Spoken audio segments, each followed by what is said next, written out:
Welcome, everyone. I'm Angelo Robles, host of the Angelo Robles podcast and the founder at Family Office Association. Today, we are going to cover in a long-form interview, Metaverse, multi-trillion-dollar opportunity. It features Pico Velasquez, founder and CEO of Viira. Pico is a computational architect, multimedia director, and metaverse visionary. She comes from a very unique background in performing arts, professionally trained as a ballet dancer, in studying architecture and mathematics, followed by a master's degree at a little university up in the Boston area called Harvard in computational design. Pico, welcome to the show. Thank you so much, Angela. It's great to be here. And thank you everyone for attending. I'm sure it's going to be great. I really do love long form interviews because honestly, I'm just so curious and have so many questions to ask you. Part of it's self-serving for my own knowledge and possibly even from my business perspective and investing as well. But hopefully my audience at the end of the interview will feel the same way. Why don't we get right to it? Pico, are we living in a simulation? No, that's a great question that I guess everyone in the technology world likes to ask. And I think that I would start by saying that regardless if we're living in a simulation or not, if we think about the essence of existence and humanity, the amount of time that humans have been on Earth, 6 million years versus the existence of the universe, which goes over 1 billion. It doesn't matter whether we're living in a simulation or not. It's still very human-centered. Technology is still in the long scale of existence, very small. And yeah, this could be our third simulation or fourth simulation. I mean, if we're thinking about how things evolve or technology evolves or any species evolves through time, and we consider where we were 100 years ago, 20 years ago, where we are right now, and how we could project that as a curve, as an exponential curve, or where we can be in the next 100 or 200 years, there is the potential that where we are right now is a precedent of the simulation that we're now simulating. But even to that extent, it's still only very small compared to the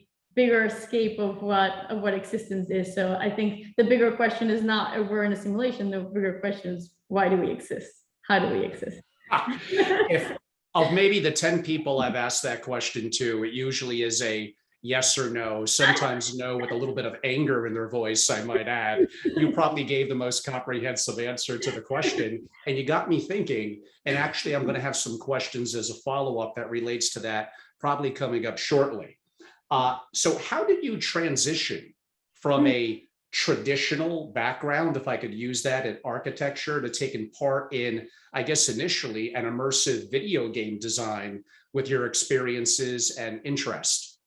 Yeah, so I think in general, more than transition is that I like to follow my curiosity, but also the trends. There's two always like parallel paths, right? What goes inside of you, like what you're interested in, what you follow, but also the global movements that creates these like bigger trends and technology advancements, et cetera, that people need to hang on to. So the moment that the internet comes, if you're not in the world of the internet, then you're going to stay behind. The moment that the metaverse comes, if you're not in that world, you're going to stay behind. So in that sense, I see where the trends are coming. I'm very curious and very, I would say like, try to have like a comprehensive outlook of what is happening in every field and where they're converging. And I could see where different pieces were coming together. So I started with architecture. I'm just saying in the sense that as an artist, as a creative, I wanted to build something. And that building were initially physical buildings, right? So I was leading the headquarters for the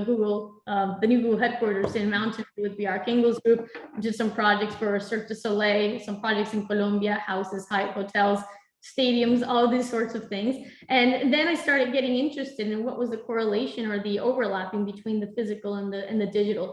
And that's where I guess like the curiosity of where those worlds intersect became like the initial point of where we are today, which is that we are being able to transpose or to overlap what we call the physical and the virtual worlds. We don't do, we keep them very separate.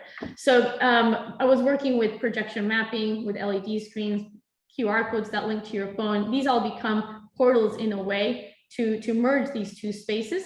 And then VR came. So of course I started working in what does it mean to create a space inside of VR? And then it's like, how do you link what you do in VR with what exists in the physical world, right? So as I saw all these different trends, I wanted to create and design inside of those different spaces. So from architecture to multimedia architecture, multimedia design, to designing in real, I guess like real-time software like Unreal or Unity to create art pieces, to designing video games, and now to designing metaverses. So that has been kind of the thread of my career in that sense.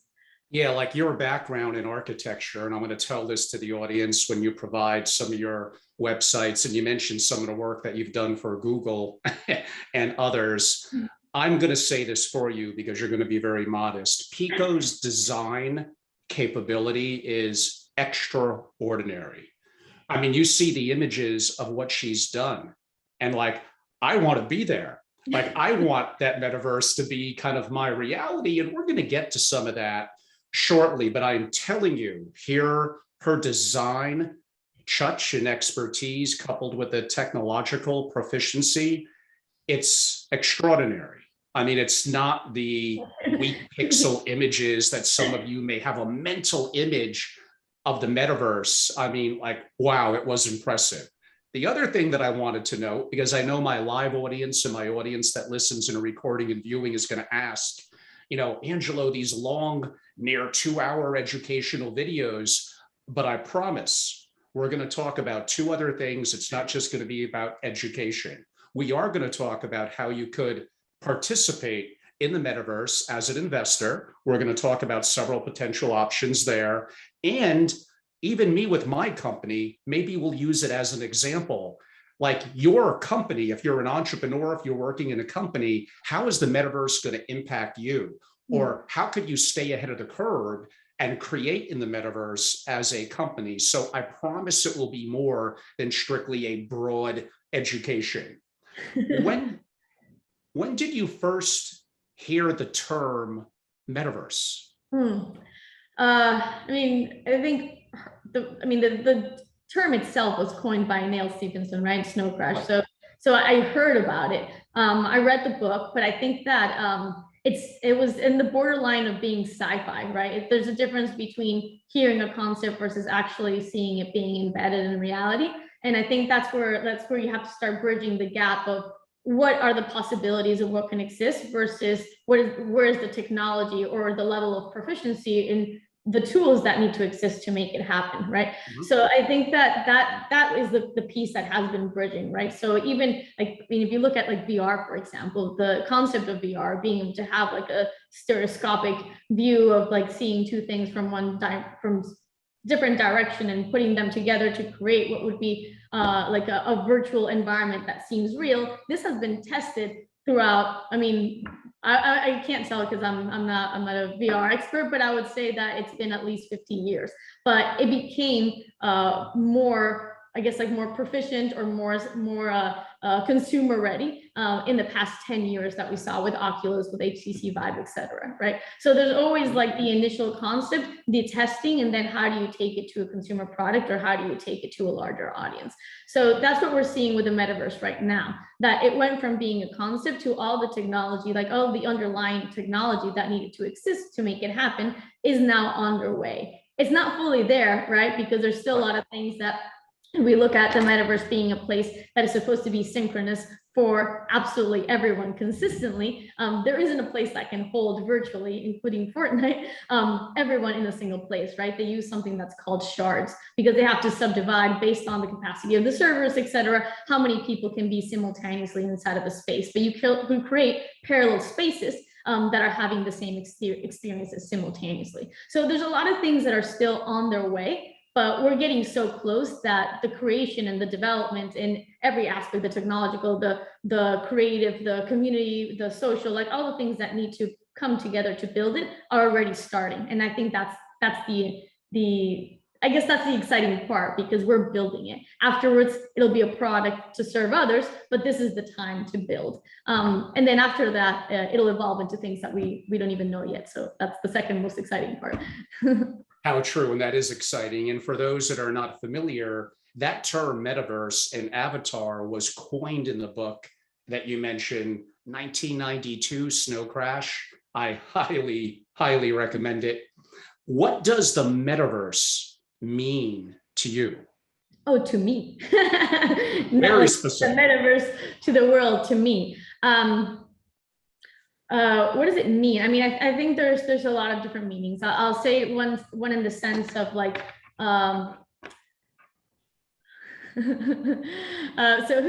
when in the sense of what it means as an opportunity versus what it means as a possibility. So what it means as an opportunity is an opportunity to connect billions of people in a way that is shared and social simultaneously. So it's being able to have a social internet, which we're already having senses of that, right? So we got the first social internet with social media, right? Whether it was Facebook or Instagram or all these spaces, but it was asynchronous, meaning that you would post something, people would comment afterwards, and it become like these threads that are not happening simultaneously, especially when it has to do with imaging. Texting, people can do it more simultaneously. I think with the whole movement of post-COVID Zoom calls, et cetera, we start seeing, I mean, we used to have these type of calls at work, right? But it wasn't for a social setting. You would only do it for business meetings. So the moment that you start using video and just like streaming communication to do real-time communication between people for social settings, that becomes like the next transition. You also see that with Twitch and with any other platform that is that way, where they're filming something, doing something, they have an audience that is watching, they get feedback, and it's all live feedback. So now imagine that the next step is that it's no longer two-dimensional, and it's no longer about having a stream, but it's now a three-dimensional world that you can explore. And I'm not saying that the metaverse is all three-dimensional, it's just that it has the capacity to host three-dimensional experiences.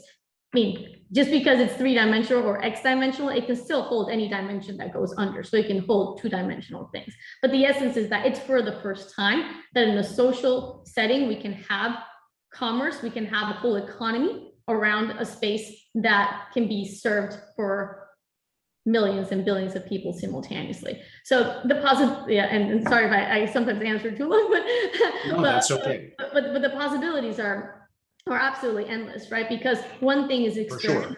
The other part is all the blockchain infrastructure was creating an economy around it. The other part is when you create an economy around it, how are you also creating value by the people that are inside of it? And that's the difference between being inside of a video game versus being inside of a metaverse. You're not here just to watch, you're here to also create value. And we see that a little bit inside of games like Roblox, right? Where kids build their own worlds, build their own little games, and each of those end up being very proficient. Some of them create millions of dollars a year. So it's just super interesting. So that you set initial rules of how a world is supposed to act, but essentially it's people that decide based on their action how that world is going to be configured, and therefore how are they going to build a new economic model around it. And so even if we try to transition what we have here into the metaverse, we have an idea of how that economy is going to look like, but in reality, we're just setting the seeds, but it's going to grow into something more interesting. Besides Snow Crash, I guess for others that were inspirational, could be Tron, Ready Player One. Were those things that you learned about, read, or watched prior to your interest in the metaverse or after? Yeah, I guess not, because I think that the way that they position the metaverse is very visual, right? So they're only speaking about you put on your haptic suit, now you have like these I guess like this way to interpret senses as data. That data can be transferred into a virtual experience that you therefore think you're living, and now you have all these interactions within it. So when you see it, you especially Ready Player One, I can't remember Tron, but like Ready Player One, when you were inside of it, it was literally a game, right? It was a game, and it was like a social experience, but it was a game. But they're not speaking about what is the economy? What is the new types of ways that people are connecting? And does it even make sense that it's still as linear and as transactional as it is right now? Because in our physical world, we do things one-on-one because we exist in a physical body, but in the virtual world, I mean, and we can go into all the theories of what this is, but like there could be a thousand 1,000 versions of you inside of this space that are doing different things for different reasons, right? So some of them can be automated, some of them can be your actual identity, and it's all about like we can understand the basis of it, but essentially it's going to grow in so many different ways based on what is needed. So I think that I take inspiration more than inspiration is that I take I acknowledge and I see every type of content that's being created, whether it's Netflix doing movies that are interactive and that you can choose your own adventure, or it's Fortnite with the experiences that they're doing, or it's or it's some theaters like Sleep No More Theater, where you get to move around and see the theater from a different perspective and also change the way that the audience and the relationship between the audience change, therefore changing the narrative. All of those things combined from every different field are essentially what are going to be designing and shaping this space. So, yeah. What is the metaverse? And more important, because you kind of answered that, why does it matter? Yeah. So the metaverse is, we kind of answered that in the sense that it's a three-dimensional internet, but it's more than three dimensions. When we talk about three dimensions, we're talking about space, right? We're taking X, Y, Z space, and we have our dimension time, which is the fourth. But in essence, like when in terms of data, when you talk about dimensions, it's like how many points, how much information exists per data point. So when you're designing a building and you put a point and you have X, Y, Z, that's the point of the dimension of a line or of a wall or of a point of that three-dimensional space. But essentially color is also a data point. So that also has a dimension. And if you think about it, it's not just form or color, but it's also how it interacts. It's also, there's so many different things that can relate to what that is, that it's beyond three dimensions. And I'm trying to explain it in the most simple way possible, but let's say that what the metaverse brings is that it's a canvas that allows for much more complex interactions, much more direct interactions, a lot of data tracking that has not existed in such a transparent way before. And the fact that is based on blockchain, and that's why it's super important that the metaverse is built on blockchain and not on a walled garden somewhere else. You know, like this is not a video game. This is not about just creating a software that belongs to a single company that has full ownership about the interactions, about the users' information, their identity. Like it's not about withholding all of that. It's almost like the opposite. It's about opening the world. So being decentralized, being able for everyone to have ownership of their data, of their identity, but then creating an ecosystem around it. So I think the reason why this is important is because the same way as the internet became the revolutionary moment in which companies could go from having a physical presence to communicating to like a global audience and customer. This is going to be similar, but in an even more dramatic way, because it's not about just connecting as information, it's also connecting through experience and through social activity. So this is just going to be more than most people even comprehend or think it's going to be. For sure. I am very far from an expert, but everything you're describing, and look how fast Facebook changed their name and how they're diving in. Now we're going to get into that in centralized versus decentralized. This is going to be a really deep and lots of questions in a conversation, everyone. So I promise to stay with us. This will be probably an important one to view the recording and view it in your own timeline of that works for you. But simply from an investor perspective, I mean, I went with the title multi-trillion-dollar opportunity. Now, this may take a long time to play out. I'll give you that. But I'm probably underdoing it, depending on how you describe multi-trillion. It may be much, much bigger than that. Yeah, I mean, what's the cap on the global economy? It's like everything is going to move to the metaverse. So what's the cap on the global economy? And it's just about there's different phases, right? Like we're starting with entertainment because it's the simplest thing to acknowledge. But essentially, the future of work, the future of education, the future of transactions, IoT and supply chain, everything is going to run through this space because it's literally just data that's being visualized. So I think that yes, you start with one single thing, but this is going to expand really quickly. And everyone's going to end up in the metaverse the same way as everyone has a presence in the internet. So there's going to be so many different companies that are working on this that I think it's less about the opportunity of thinking who to follow. I think it's just like acknowledging that this is a huge rush in like I don't want to say like gold rush, because it's not about the money. It's a huge rush in the evolution of the way that we communicate and we interact as humans, that there's going to be so many different opportunities to support in whatever sector you believe you want to support. I mean, we're going to get into Web3 and creator economy and decentralized versus centralized. Again, we really have to build a foundation in the story. There's so much to cover. I mean, I'm old enough to remember when the internet first became of some level of use and dial-up modems. I am telling you, 90% of the people, this will never take off. I don't get it. We remember what, like articles in Barron in 1998, Paul Krugman, if I have his name right, Nobel Prize winner, I should know that, but basically saying the internet was kind of going to go the way of the fax machine. I think he might have said that just 21, 22 years ago. Like, this comes up on you like smartphones. Oh, I'm never going to use one of those. I mean, and then they become part of your everyday life, no matter how old you are, and you can't get by not using it. All things we're going to get to.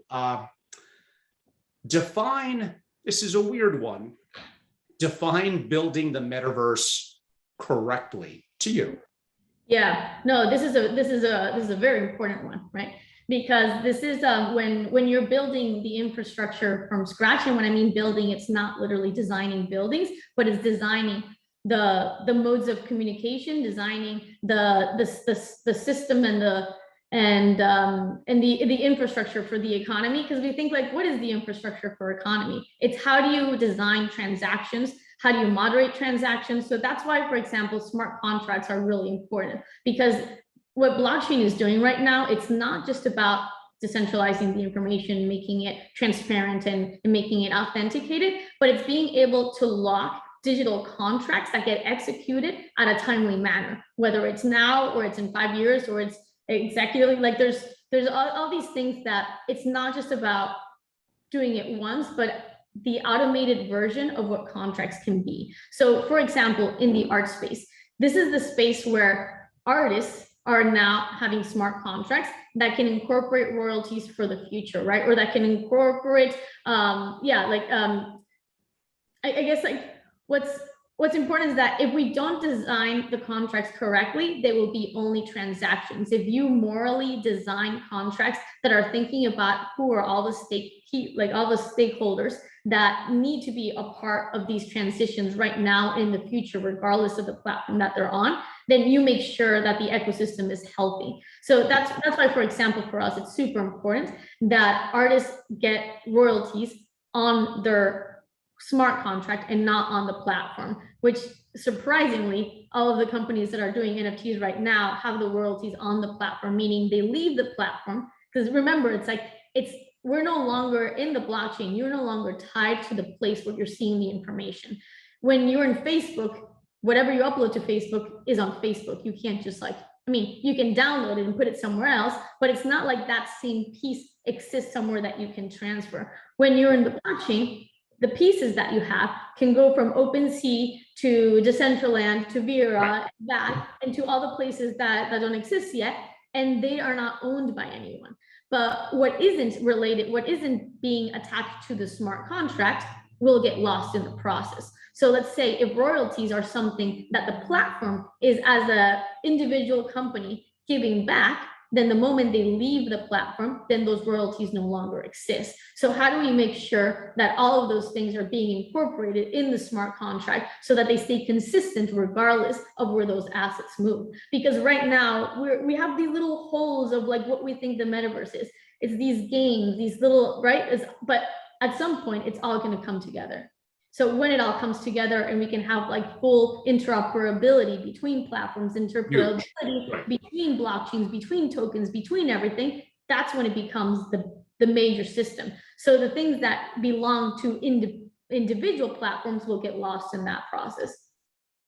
Yeah, we're going to get to interoperability and all that. And some people are going to look at this and say, cool, but I don't have to worry about this in my lifetime. This is going to take decades. Now, it'll evolve and Yeah. probably be different than what we think decades out. But everything that you mentioned, I think we're going to see happen somewhere in the next 5 or 10 years. It's not going to take that long. Yeah. Elements of it are happening right now. Right Yeah.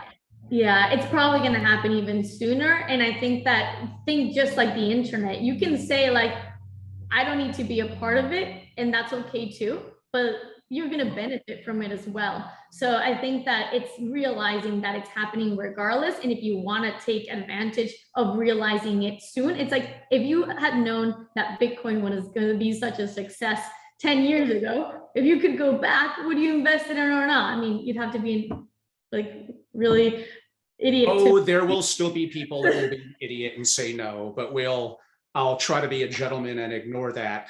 I mean, maybe I'll put it this way. Like, not only are you going to limit your capability in business and life, your interaction with your children, your grandchildren, your interaction with the world, you're going to be missing out. It's almost like you're going to be living in a 2D world that is like 3D and beyond. Like, you're not going to want to be left behind, but then you're going to play catch up because you're coming in so late. So you did mention this earlier as well.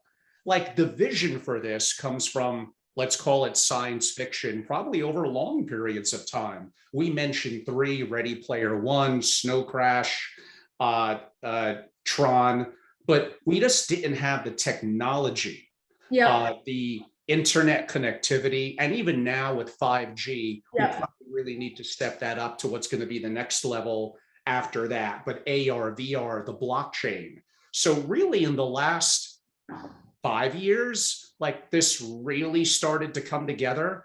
I mean, did COVID help to push this along?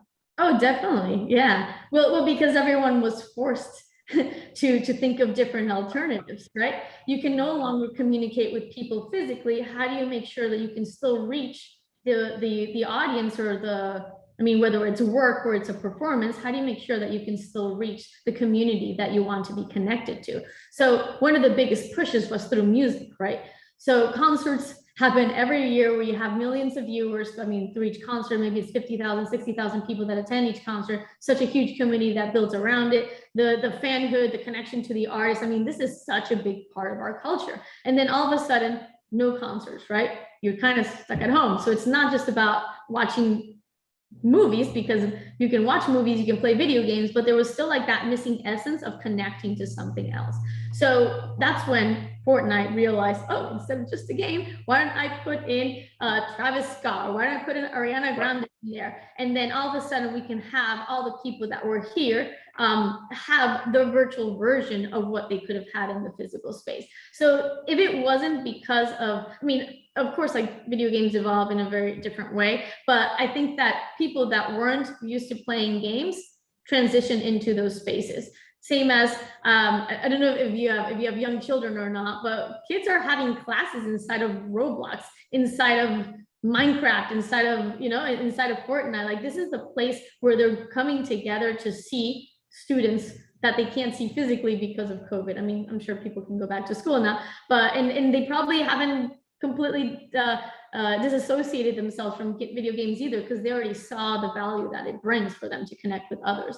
But now imagine that it's not just about the students that you have in class right now, the 20 students that get to meet in that classroom, but essentially you could have 1 million students go to that same class all around the world. And you can start giving education to more people that didn't have access to it. I mean, of course, we have to bring internet to them first. That's one of the good things that Facebook is doing. But let's say that there's a lot of different challenges, but also a lot of different opportunities. And what COVID did was just accelerate the need to connect in different ways. And that's just the beginning of it.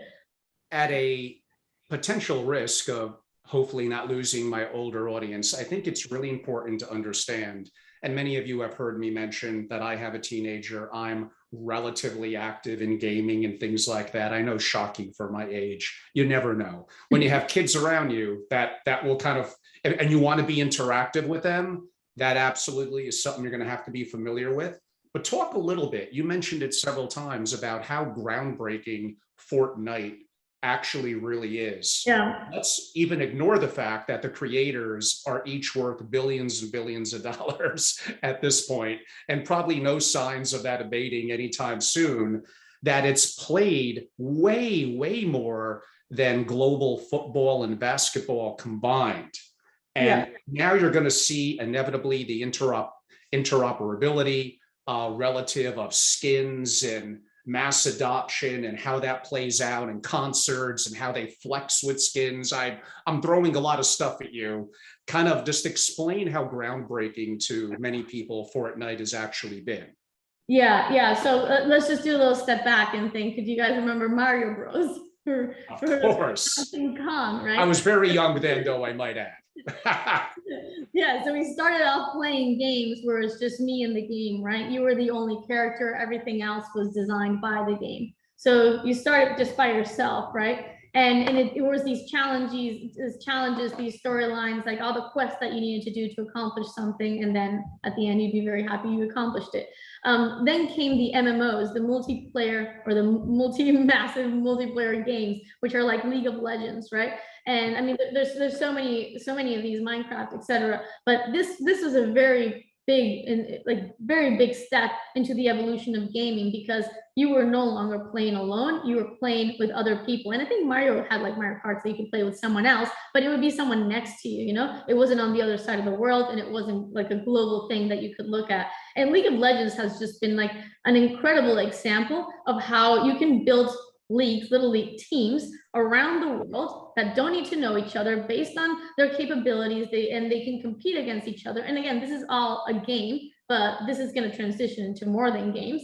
But essentially, it was the first time that you could have so many people in a single space at the same time, playing something together. So it was like virtual sports. And I mean, League of Legends is now considered a sport as well. And like you said, if you look at the numbers, Fortnite is $1 billion a year, if not more. League of Legends, I can't even imagine how many $1 billion that company moves. But yeah, it's incredible the numbers that they're giving. But then you have Fortnite and Roblox, which is another interesting thing, which is that it's no longer about the quests.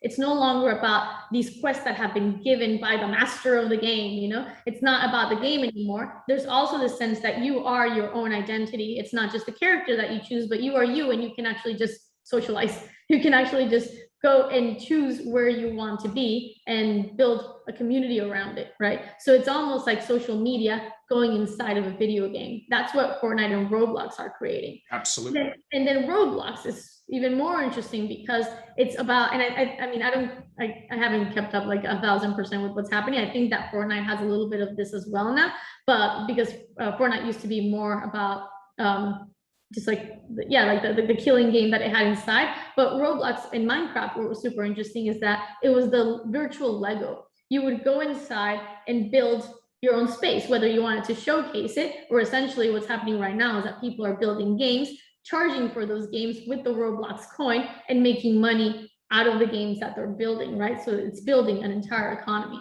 So it's really interesting to think how games went from being something that was just for you as entertainment to now being something that is accessed by millions of people. I think each of these games have maybe 200 or 300 million users monthly, active users. So imagine it's connecting 300 or 200, 300 people at the same time. Therefore, you can create an entire world around it. And if you could also make it less about gaming, like you're already teaching people how to build, how to build an ecosystem.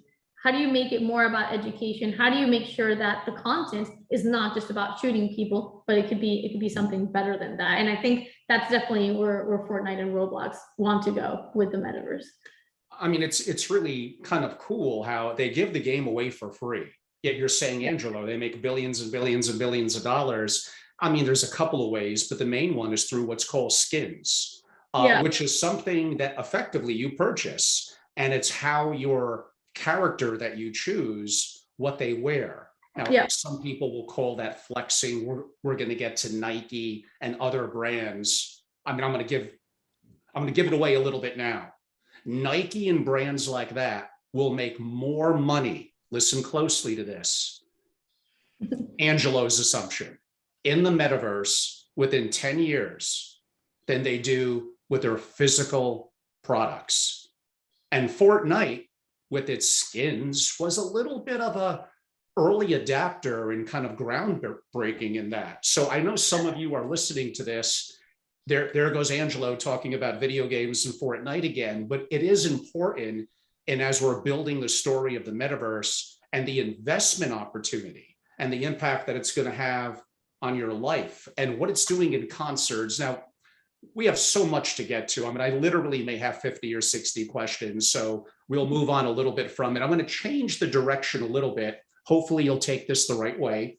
But let me Yes. let me just add a little bit to that, because the reason why people care about skins, it's not just flexing, right? It's you're inside of a space where there's a culture, there's a community. You want customization, you want personalization, you want to be able to create your own identity that is unique and feels adequate to yourself.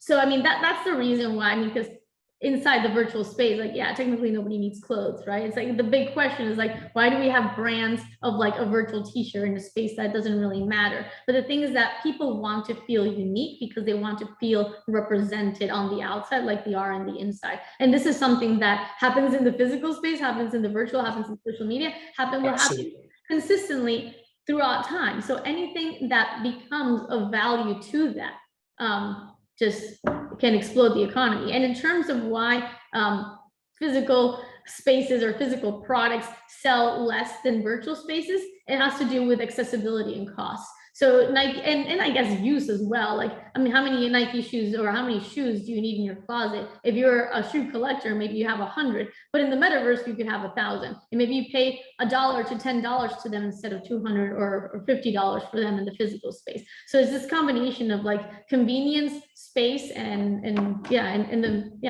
the ease of what it is to have things in the virtual. You graduated with a master's degree with the highest distinction, I might add, from Harvard University in computational design. Sounds really hard. I would have no shot.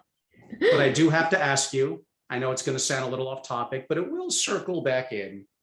Does Harvard and schools like that, do they really create winners or they pick them? I mean, this is it's both, right? Because in 2 years, nothing is really. That's the true answer. Yes. Yeah. Because imagine it's only 2 years of a master's, 3 years if you do like an extensive like associate program afterwards. You get created in 10, 20, 30 years. I mean, you get created through your entire life. So I think every aspect of education, every aspect of everything that we do in our lives plays a big role into it.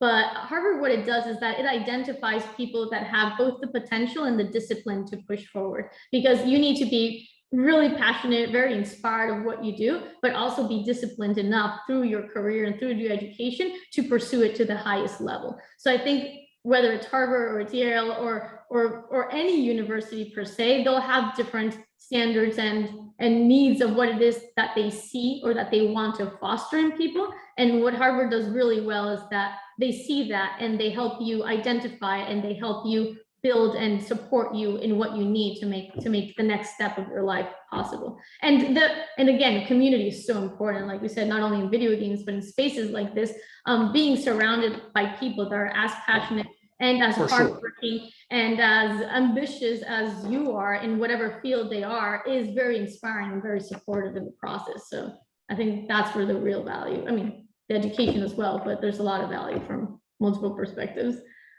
But jumping ahead a little bit, maybe give the audience an example of the power of the metaverse, since we mentioned Harvard and school and education. I mean, one simple example for the audience, like we read and we hear a teacher orate, which is important. That's a great skill, whatever. Let's say here in the US about George Washington, about Abraham Lincoln.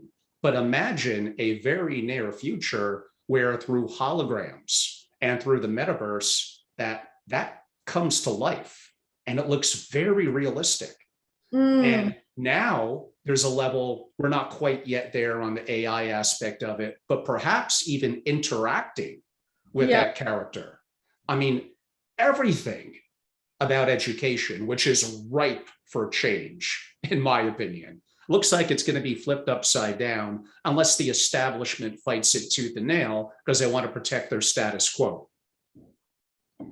Yeah, this is a combined Yeah, I wrote a lot of things of all the things that I need to answer for this, because it's a very complex question that I think most people like take it on the surface, but this is a very beautiful opportunity for education. So the first one that you touched upon was the realism and the immersiveness, right? The quality of the content, and how the better the content is, the better it is to understand it. So if we go from like having education in a black and white book with mini photos, to having education with a colored book with big images, to having education with videos that can take you into these different worlds, to having an education into a 3D space where you can actually feel that you're inside of it. Of course, that transition for you comprehending something that is closest to reality will bring you closer to that experience. And I think that's an absolutely like great start. The second part is the way that we interact with that content. Like you said, it's not just about the viewing, it's not just about the experience, but how does the user, how does the student interact with that content? So the type of interactions that we used to have in school, at least that I had in school growing up, was very much, they gave me information, I would take it, work on it, put it back, right? So it was very one directional only. So interaction in terms of gamification for education is a huge thing, because students will only learn as much as they're interested. Kids especially will only be engaged as much as they find value in something. They're not gonna, if you make them memorize something, they'll memorize it for the test for 2 days, but that's not going to be something that is embedded in their knowledge and how they're going to use that for different aspects in their life in the future. So gamification is going to be a huge aspect in engagement that will help education be more prevalent and have like more percentage of what gets acquired in people's brains. The other part is impact. So right now we think in terms of content. We go to a virtual forest. Great, you see a virtual forest, and yes, you can learn about how these trees come from the Amazon, and these trees, and you can understand the information. But I'm going to tell you, like a project that I worked on, I was the director for a startup, like a creative director for a startup called Super Forest that we did last year.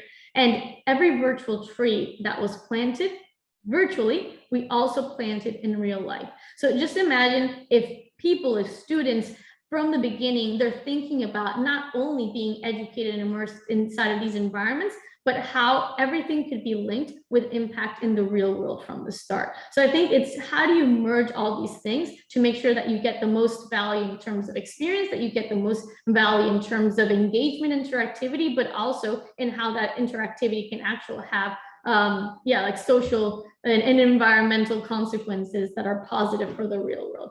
And the last one that I would add is that the same way as the metaverse can connect one artist, like one musician, to millions of fans. I'll give an example. Billie Eilish, her concerts usually hold maybe, I think it's like 50,000, 60,000 people per show. She does a whole year, it's 1 million people. Her virtual concert that she did during COVID, 70 million people attended. So imagine the breadth of that, right? So imagine if we did the same for education, right? Where you create a very engaging program by Harvard, and it doesn't mean that you need a Harvard degree if you really want to keep the status in some ways, whatever. But if you can create something that is super valuable for the Harvard students, you should also be finding ways that you can take this to the world, because the more educated everyone is around the world, the more we can build more prosperous ecosystem and system in general. So I think that this is like a context for education, but I think this applies for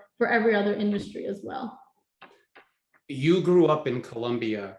My question is going to relate a little bit to your interest in performing arts, in architecture. My question is going to be, I asked this to another guest a couple of weeks ago. Many young people are highly creative.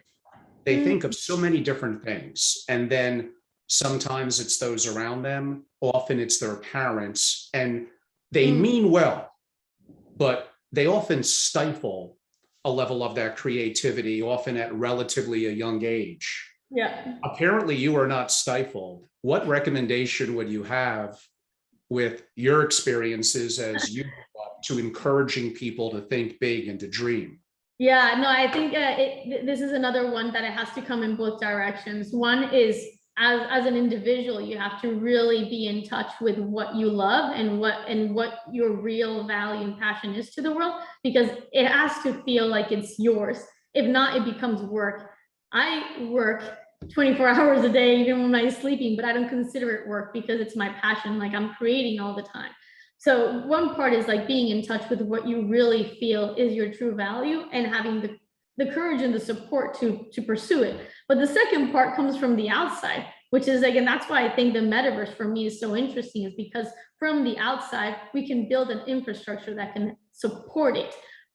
As of now, as of like the beginning of this year, before then, it was difficult to be an artist. I mean, I can't even tell you like how difficult it is to be a creative. Like, it's so much easier to say like, I just want to be in banking, have my 9 to 5. And I mean, obviously no offense to people that love banking. It's more like it wasn't my passion. But let's say some people that are passionate about other things take on jobs that are more profitable in the short term, feeling that they sacrifice their real passion because they need to survive first. They need to make money. They need to feel comfortable and stable before they can pursue their true passion. And I think that the value that the metaverse can bring with all of the different contracts, including NFTs, et cetera, is that they're empowering people and creatives directly. So if you can be empowered as a creative directly, then you no longer, I mean, and this is kind of to explain how it works. The piece of art, let's say, costs this much. This is what the curator takes half of it. And then this is what the platform takes. And then this is what the fees of the press and blah, blah, blah. So like if the artist was meant to have 100% of what they created, at the end, they end up with maybe 10 or 15%. Right. It's so hard. And then the people that make the most money are the curators, the business people, the ones that are managing, right? So I think that there's new ways to create value, both for the business people, for the curators, and for the artists, in a way that for everyone, it's more direct, in the sense that it's less about taking cuts in the process and more about creating value for the system. So I think for artists per se, as the metaverse and NFTs become something that's more predominant and used in general, people in the creative space will feel more supported and more economically compensated for the work that they're, or for the work and for the gift that they're bringing to humanity. Yeah, I mean, and even in our perhaps 2 hours, we're not going to have enough time to really kind of show the audience. And I've been pounding this for probably 6 months now. What is Web3? What truly is NFTs? And yes, digital art is a part of it. It's relatively a pretty small part. And how that interacts with the metaverse and cryptocurrencies is kind of the currency for those communities and how they all sync together. And sometimes I'll still hear, well, you know, Bitcoin has no intrinsic value. There's a gazillion different cryptocurrencies. Bitcoin is one. It may be great as a store of value. It can be used as money. But yes, if you want to pound it that it has no intrinsic value, you would be wrong. But you could probably. Does this have intrinsic value? Does cardboard, does paper have intrinsic value? And does the US dollar that's not backed by gold, just by the US government per se saying so? And I would add, you tend to be very narrowly focused on that, where things like even Ethereum and Solana and Terra Luna and all these other platforms are literally platforms. They're building. Builders go on them. They're doing NFTs. They're actually doing things, and how that interacts with NFTs, with the metaverse. And I just, you know, I still get from my core audience of family offices, I know things are going up like crazy. You probably think you look like a genius. Everyone does during the bull market. Trust me, I get it. But Angelo, I'm just not putting the 2 and 2 together relative to all this digital asset that you're talking about. This is now, because it grew so much lately in the last month, a $3 trillion industry.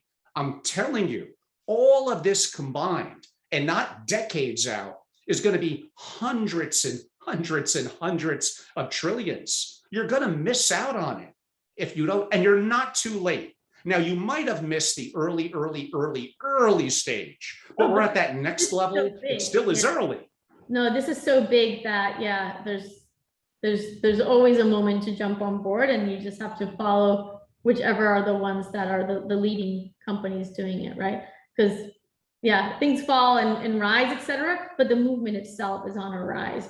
So I'll start by explaining. So Web 3.0 is a different way to encode the internet, right? So the internet right now is coded as a centralized system. Web 3.0 is a decentralized system, which means that it's open source. And what's interesting about this is that the information is not owned by whoever's providing the server. The information is owned by, let's say, it's owned by the blockchain that is visualized or that is tracked by any server that touches it. But essentially it's decentralized, meaning that that information exists absolutely everywhere. I'll give an example of like what this means. So Facebook, for example, is a centralized company, which means that the moment, I don't know if you were present in that or if people use Facebook anymore, but a couple of weeks ago, Facebook fell for a couple of hours, right? And imagine if that was the metaverse and the economy fell for a couple of hours. I mean, this could have crashed every single market that exists, right? Because all the information, all the transactions was owned by a single company. So this is already a problem itself. I mean, it's not very different than what a bank is, right? So I think what's super valuable in doing things in blockchain is the fact that the moment that it doesn't belong to anyone, it belongs to everyone at the same time. It doesn't mean that the asset per se belongs to everyone. It just means that being able to see and access the information belongs to whoever has the keys to access, right? So I think that's the first part. And in terms of like the intrinsic value, gold, I mean, everything is an associated value. There's no such thing as real value in anything that we create. What does it mean for gold to be valuable? Because someone decided that gold was worth more than silver, that was worth more than granite, that was, you know, again, this is also societal norms. And then from gold, we decided it was cash, backed by gold, right? And then from cash, we go to digital transactions backed by cash. And now we go to tokens that backed by gold, by cash, and by digital transactions. So it's all just like this evolution of like getting rid of the things that aren't necessary, because we realize that having cash physically becomes unnecessary because you can do transactions through your phone or through your computer, because the money doesn't really need to be printed to exist, right? So I think with the tokens, we realize that we don't even need to have that type of, we don't even need to have those, that digital currency that is attached to to a bank or to a fiat that is only relevant to a specific country. And I think that's what makes it really valuable. That is that it's no longer going to be, the fluctuations of the coin are no longer going to be dependent on the economy of the country. It's going to be, I mean, because you live in the US, you live in one of the most stable economies, even if you've crashed a couple of times, one of the most stable economies in the world. But my coin, for example, the Colombian coin, has gone from, like, I remember growing up, it was maybe at 1,000 pesos were $1. Now it's 4,000 or 4,500 pesos. So it's like, and it has nothing to do with the value that we're creating as humans, as an architect or as a doctor or whatever. It just has to do with all the exchanges, all the market exchanges that are happening on the scale of the country. So if you could associate yourself from what's happening in the country to the value that you create to the world, then you're no longer reliant on that. And I think what's super interesting is that each blockchain has different set of rules or different things that it's good for. So Bitcoin, for example, is a proof of work, right? So proof of works are really good for security and for holding assets that need to be secured. But it could be very slow. Yeah, but it's completely slow. Generally speaking. Yeah, slow. Yeah, I mean, we're kind of how do you say, like, we're used to so much speed that we consider even fast things slow. But yeah, I think that it can be slow, but it's also evolving, right? It's the version 1.0. There is going to be a 2.0, 3.0, you know, everything is going to continue to evolve. And then you look at other coins, like you mentioned, like Solana or like Flow. I don't remember which were the other ones that you mentioned, but the ones that are proof of stake. And Ethereum, for example, is right now proof of work, but that allows smart contracts. Therefore, NFTs began with Ethereum. But then they realized that because of the slowness, because of the cost of the process, because of the way that it does its verification wasn't as efficient for the amount and the speed of transactions that needed to happen for NFTs, then another type had to be created. So the other platforms like Solana, Flow, et cetera, are focused on, it's called proof of stake. So instead of doing all the calculations for every single verifier individually, what it does is that it modulates them based on the weight that they carry, so it can be done faster. It's a little bit less secure, but it's better for transactions. So there's a lot of things that are going to continue to evolve, and I think what's really interesting is that for each type of transaction or for each type of interaction that happens inside of this space, there's going to be a lot of companies competing to become the best ones that can serve that purpose. So the question is always, what purpose do you want to be a part of? I mean, this is a new world. It's like it's raining 1,000 million possibilities. Which type do you want to support, and who do you think are the people that are going to make it happen? But yeah, it's happening regardless. Yeah, I mean, these are kind of like masterclass level that we could just dive into proof of work versus proof of stake and really do 3 or 4 hours on it. It's just such, and more than that, and really go really, really deep. I think an important thing you said was, and really trying to hit home with the audience, the difference between centralization and decentralization. And I hate to keep on picking on them because I think, you know, Facebook, now Meta, and Mark Zuckerberg may be the greatest entrepreneur in the world. Look at the list of the top 20 companies from 20 years ago. I think Mr. Zuckerberg was still a senior in high school. Yeah. And then to create within the last 20 years, Facebook, and have it be one of the 5 largest companies in the world, and I would argue would be bigger if the government allowed him to buy more of the other competitors that were out there. I mean, truly, like, you know, bravo from the business perspective. And as Americans, we should be glad that he's here and didn't build that elsewhere. But that is a centralized company, like all those companies are. In theory, what would happen if something were to happen to Mark? What would happen if the government were to arrest him? What would happen, because they don't have no single point of failure, their computer servers were shut down. In theory, in decentralization, none of that could happen. Now, I would probably argue a little bit that it's got to get some network effect and scale, which something like Bitcoin and others have. Early on, it probably could be crushed. But once it gets that network effect and gets developers and all that adding on it, it becomes almost, I hate to use the word magical, but really just look into it. It's way deeper than some of you that are naysayers think of. I don't understand it, therefore it's no good. You're anchoring, you're doing confirmation bias. You're listening to Paul Singer, to Paul Krugman, to Peter Schiff, who's a friend. And yeah, great advice you got from them over the last 10 years. You missed out on the greatest investment opportunity, I believe, as we know it, in any 10-year period. Yeah, I think listen less and look more, right? Look at the evidence more than the words that people say. So if you just start looking at how the market is moving, you can see that there's already a big spike that is coming. And yeah, I mean, anyone can jump in or not. It's obviously a personal preference.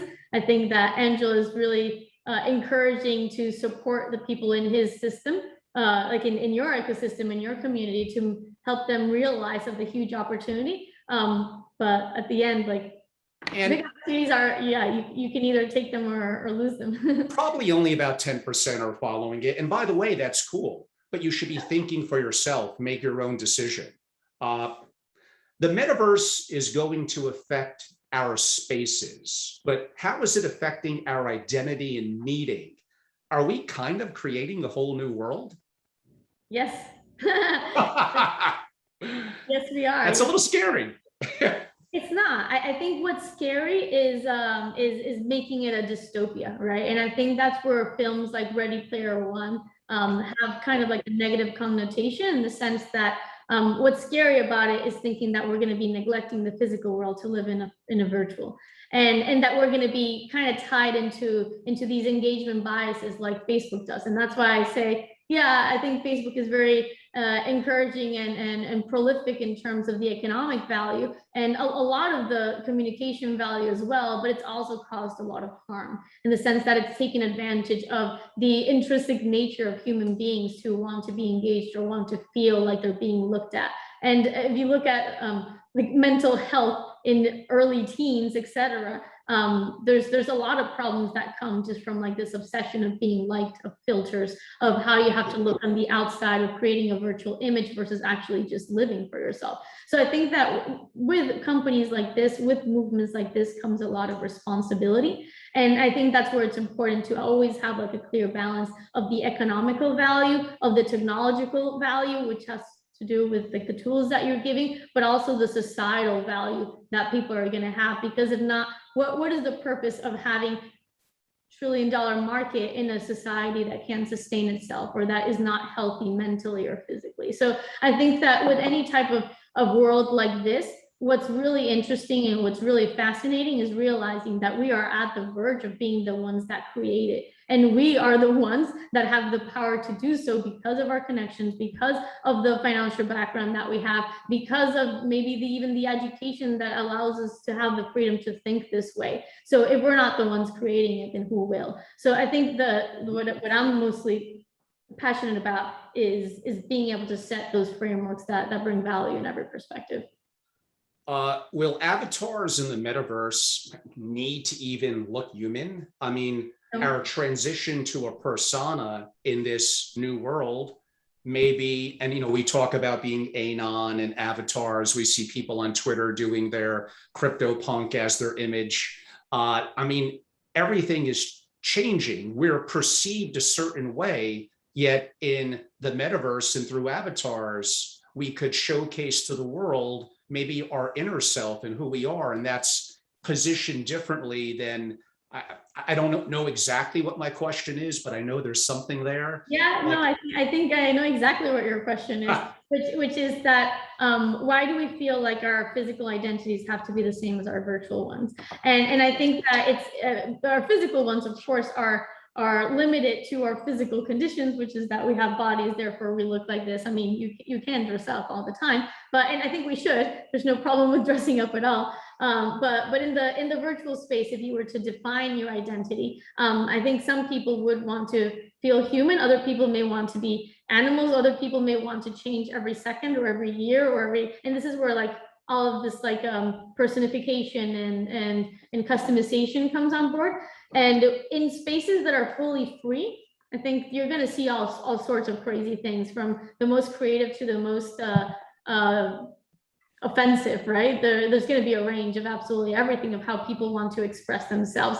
So in open worlds, you'll be able to see everything. But of course, some worlds are not going to be open. And I think that it's fine for some worlds to not be open too, right? If you have the virtual Harvard University, would you want people showing up as an elephant? Maybe not. I mean, and I could name worse things than an elephant, but let's say that you would want to have certain control of how people define their identities inside of those spaces. And the metaverse, just to kind of like explain, the metaverse is, even if it's all going to be connected, it doesn't mean that it's one single space and that it holds everything under the same rules. It's going to be a lot of spaces that are interconnected. So it's going to be the combination of open systems, closed systems, hyperlinked systems, but it's all going to lie. I mean, there's some closed systems that could be hyper closed, but unless they're really bringing something very special that people can't get elsewhere, those systems are going to die. So I think that what's really interesting is to think about, what are the rules that are going to be set,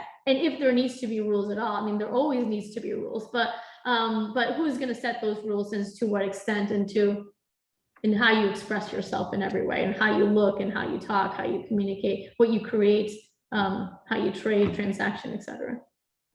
We have lots more questions. I am going to transition a little bit because this may make it come to life, pardon the pun, relative to some of you from a business, and then I'll transition to an investment perspective, and then we'll come back to some more big picture questions on the metaverse. I said earlier that within 10 years, Nike will sell more sneakers and apparel in the metaverse comparative to the physical world. That may not quite be true. I don't know. What's your opinion? But it's going to make a big dent in it, and they're going to start to become more even. Yeah, definitely. I mean, what is the market share of Nike right now, and what is their demographic? I mean, I don't know much about tennis shoes, but you would think that their demographic goes from maybe the teens to the 40s, and that their market share is maybe 2%, 5%. I'm making these numbers up, right? So imagine inside of the metaverse with all of that accessibility. So I guess like the first thing to analyze is, why is that market share, even if it's big inside of the shoe company, why is it still so low? So it has to do with how many people can access Nike shoes because of where they live, because of how much they cost, and because if they're interested, because of the style, whatever. So you again, like, I don't know much about shoes, but let's say that those are the things that I would look at, right? How much are they getting, and what are the limitations of why they're getting that? And then transition that to the metaverse. Could the metaverse get you to more people and access in quicker, smarter ways as well, right? Because it's all database. So the same way as sponsorships and media and I guess like advertisement in general, which I hope the models of advertisement change inside. I mean, and they will, because we're going to create them, but they're going to change than what we're seeing right now. But the algorithm, or the specificity of these algorithms, is how quickly can you get to the target market fit, right? So meaning how little do you spend in the acquisition of your users? Because if you're spending a lot of money and just trying to reach everyone at the same time, and from those users you're only getting 5%, versus you being able to, with that same amount of money, target exactly the people that you think are interested in that specific product, therefore you're getting 50% of your users, then that's the most optimized model. So if the metaverse, because it's all data driven, can reach to that model of user acquisition being so quick, faster than anything else, then I mean, that's going to be the first way to go. And second, the prices are lower. And third, maybe Nike won't even exist. I mean, every company will keep up, but the things that are going to bring most value are the ones that actually understand the space, understand the behaviors inside of the space, and they're bringing the value that is needed for that specific space, not what holds value here. So I think we can look at Nike right now, and we can look at Gucci and Fendi and all these companies that are going in, which are super interesting, but we also have to be looking simultaneously on what are the things that users that are virtually native going to be looking for. Is it too early for effectively every company to have a metaverse strategy? No, everyone already is. I mean, Nike just hired a metaverse architect as one of their leaders. Every company's already looking at it. I talked to, like, as a designer, as a metaverse designer, I'm talking to so many companies designing their metaverses. So I can't tell you that it's not real. It's actually the exact time that this should be happening, because the concept of the metaverse is huge, but the first part is just thinking about it as a virtual shared experience. So instead of you doing a video, or like if you're launching a product, doing a video or website, you're creating a virtual experience, then you're engaging with your user in a different way. It's early in the sense that not everyone understands the metaverse. So right now it is targeted to people that are more digital and virtual native, meaning kids until they're maybe 30s are the people that are mostly like understanding this space. But essentially, just like the internet, like, it benefits everyone and it's going to reach everyone. So if you focus on who are the people that are already ready to accept these products, and you target it to them, and you target products that are ready to be acquired, then I think that's where the opportunity comes. Okay, Pico, let's have a little bit of fun. Let's do this. I'm going to get free advice for about 5 minutes. I'm so fortunate. Let's use my company as an example. Okay. So I'm Family Office Association. Yes. We're a membership organization dedicated to ultra affluent families that have or want to create their own internal family office. How do I generate revenue now? Families would join to be a member. I then provide content that's proprietary, my white papers, my master classes, my research. I host physical events. And lately in my home studio, I do deep dive interviews like I'm doing with you. So I will kick it off a little bit, then please take it from there. So my model could transition where memberships are available as an NFT, a founding class NFT, a gold package below that, a silver package below that.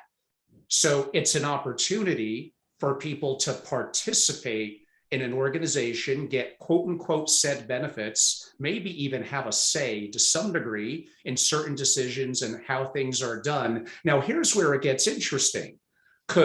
If I have 50 founding members, would they be able to sell their founding membership share? Could they rent it out for one event where I have whatever, a Tony Robbins or a Dalio, they can't make it, but someone would like to go? So why don't I stop there? But what could the future, and I mean future a year, 2, 3 years out, not too far out, what could it look like with Web3, NFTs, and the metaverse for a membership, events, and conference company like mine? Yeah. So the first part is that the content that you're creating in the metaverse, instead of reaching 100, 300, 500 people, 1,000 people, you would be reaching 50, 60 million people, 100 million, a billion people at the same time. And it doesn't mean that they all have to reach in the same level. You can create different categories and different layers of what content gets reached. And the way to access those different layers could be through NFTs. I mean, there's a lot of different contracts that can exist, but let's say with what we understand generally from this conversation, NFTs becomes a ticket to entering into a type of community, right? You get the access code to have some sort of content. So it's not just about the ticket per se, but all the things, all the benefits that come afterwards. It's a package that evolves, but that also has intrinsic value in itself, in the sense that the more the token gains value because of the community that's supporting it, it becomes an investment in the future of that community as well. So you could have your like you said, you had your founding class, your silver, you have all these different tiers. And those tiers, what they do is that they get access to different components of what you're building. And like you said, because just like you see in Bitcoin and in Ethereum, et cetera, the more people combine to support something, a community, in this case, it would be your association, the more the value of what those tickets or those tokens cost, right? So imagine like if you have your country club, you had to pay $1 million to be access to your super fancy country club in your hometown, but when you buy, it's usually at a very similar price, but because it's limited to the amount of people that can access, right? If the members, if it's only 2,000 members, one goes, one comes back, and it's just like that. But imagine if the country club could virtually expand to having so many people where there's still tiers, but then the value of what you bring as a community is so high that you start it with your country club paying it for $1 million, and when you leave, you get paid $10 million or $20 million back. So that's kind of like the difference, right? Like if you were to sell right now a Bitcoin versus how much you bought it, because the whole value of the system is increasing, then you get gains in the process. So yeah, I mean, I'll be happy to advise you in any way. I will definitely. The metaverse version of your. So like, for instance, if I wanted to have a location in the metaverse and have one of your beautiful designs be the office, be the building, people could interact. They could effectively come visit me, and your designs are amazing, like I said earlier. And again, with things advancing so quickly from a technological perspective, like that, I mean, that really is going to be how it's going to be. Right now, we're doing Zoom, and it's very easy. It gets the job done. It's a little rudimentary, I guess you could say, and basic. Like, imagine in 3 or 4 years when we're in a beautiful virtual setting overlooking whatever, a skyscraper, an ocean, where our avatars or ourselves that look incredibly realistic, and we're interacting. I mean, Zoom is probably going to adapt and probably become a metaverse company as well. But this is all going to look a lot different, and not 10 or 20 years from now. Yeah. And imagine that it's not the interaction. Like right now, this is a passive interaction. We're talking and the audience is watching.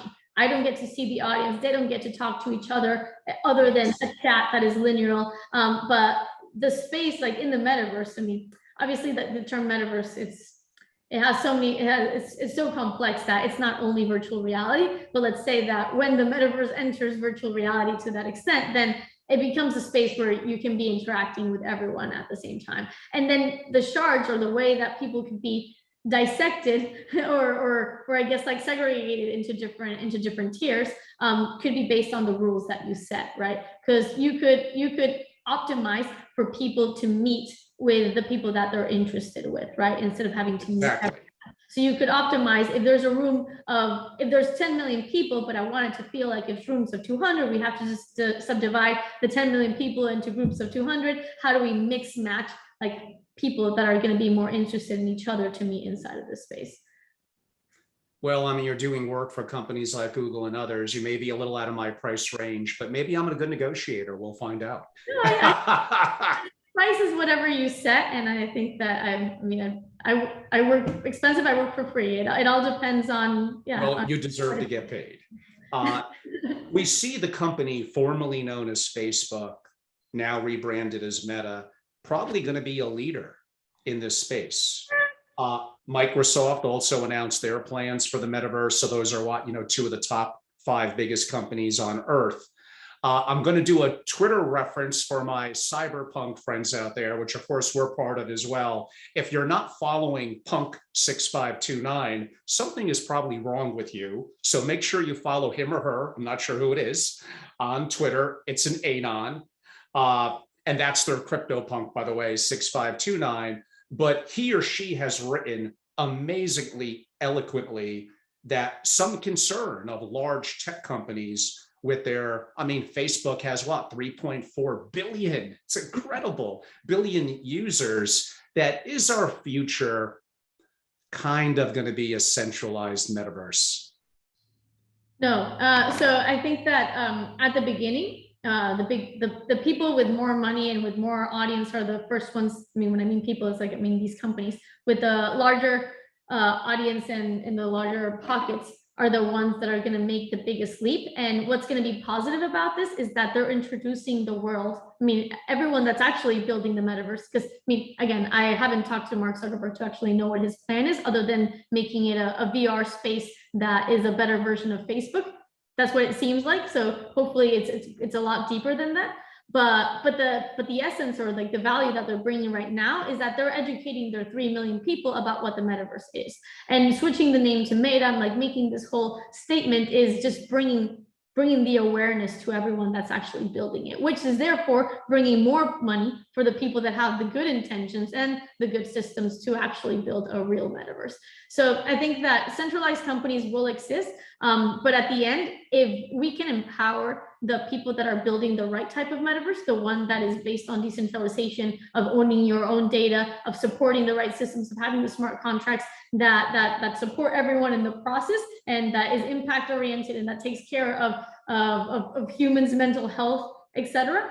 If those are the companies that are being supported, then the metaverse will not have a problem. And thankfully, that is the case, because as more people are realizing that Facebook, Microsoft, et cetera, are doing the general advertisements of educating people of what the possibilities and the market share and the financial opportunities that can come from bringing money and bringing resources and bringing your time into the space, the more the whole system will get empowered.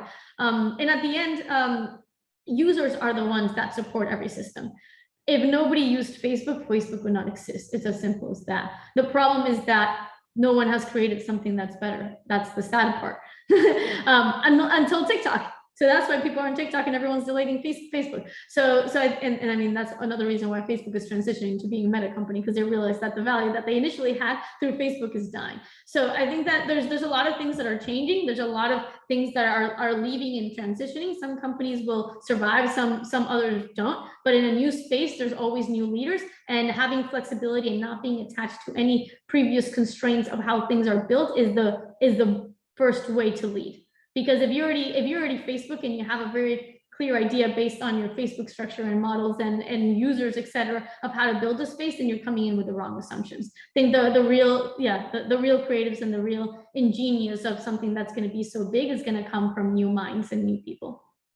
You and I probably care more about decentralized versus centralized. But I'm just thinking, among those that are, Facebook, 3.4 billion, maybe people just want to connect with their friends. They don't really quite understand centralized, decentralized. I think that gives Facebook, now Meta, a tremendous early advantage, unless they blow it. Who knows? We'll say it'll be interesting how this could play out. Yeah. So on that subject, I guess 3 years ago, I purchased an Oculus, and I'm assuming it was cool, but it was a little laborious. Big things over my head, and I had to do this. I'm assuming it's gotten better. I kind of gave up on it about 2 years ago. How, it's more of a hardware type question. but are we getting closer and closer to less obtrusive, to glasses, to contact lenses, to chip implants? What's next? And how long is it going to take? I mean, how long it's going to take is, again, it depends on so many things, because the reason why Oculus and all these VR companies didn't explode the way that they were anticipated is because the technology wasn't, or the content did not keep up with the technology. People started buying VR headsets and there was nothing to see inside. There's maybe like 3 or 4 things to see, and now there's a couple of things, but in reality there isn't that much. It's not like I feel like I'm hyper entertained inside of the space. Like sometimes you'd rather just watch Netflix, or you'd rather just like go on Facebook or go on Twitter or Twitch to see information. So I think that content is a very big piece, and you have to be creating good content for people to be entertained or to be engaged, etc. So but the metaverse is not VR, right? The metaverse is a data system that is being visualized, and VR is just a hardware that provides the platform or the visualization tool for it. So VR is one, AR is one, your computer is one, your phone is one. There's so many different ways. I mean, people play Fortnite on their computers, not on VR, right? So I think as VR advances, and as it becomes easier, and as it becomes more connected to information that comes from the whole system, and not only what Oculus is providing. Because again, if you look at Oculus or any of these companies, they're working with, I mean, they're like applications, right? They're application libraries that have content inside of them. You can't access everything that's on the internet. So the moment that you can access everything, because most of the things on the internet are flat, but the moments that everything in the internet starts becoming 3-dimensional, then it starts making more sense to use a VR headset to access it rather than a screen. But those are things that just happen simultaneously, and then we'll see where it goes. In terms of technology, yes, AR is obviously going to be a huge one, right? Because I think that the overlapping of data is much more interesting for most people, because you want to be living both spaces simultaneously. You don't want to be like segregated or completely confined to an independent environment. People love shared experiences, therefore AR is like the perfect version for that. AR contact lenses, that's kind of hard, because right now, even one of the biggest challenges, I mean, it could be Wi-Fi, but the biggest challenge is having the hardware that can hold all the memory, right? So like the good AR glasses, I mean, that's why VR was initially connected to your computer. Now you can have it as an independent storage, but it holds very little amount of storage. I think, I can't remember how big mine is, but yeah, it's not even a terabyte, right? So like it's all very small. And then you can imagine in your AR that it's just like a thin glass. You're probably going to have like a choke here, or maybe it's connected to a bracelet that is just transferred through Wi-Fi. But like, where's your hardware, right? And then your contact lenses, where is your hardware? Again, so you'd have to, like, a necklace, no, I'm kidding, a box, but you have to carry a purse that connects to your eye. So there's a lot of things that have to evolve simultaneously in terms of all the physical parts and the digital parts that combine the technology and the devices that are being created. For sure.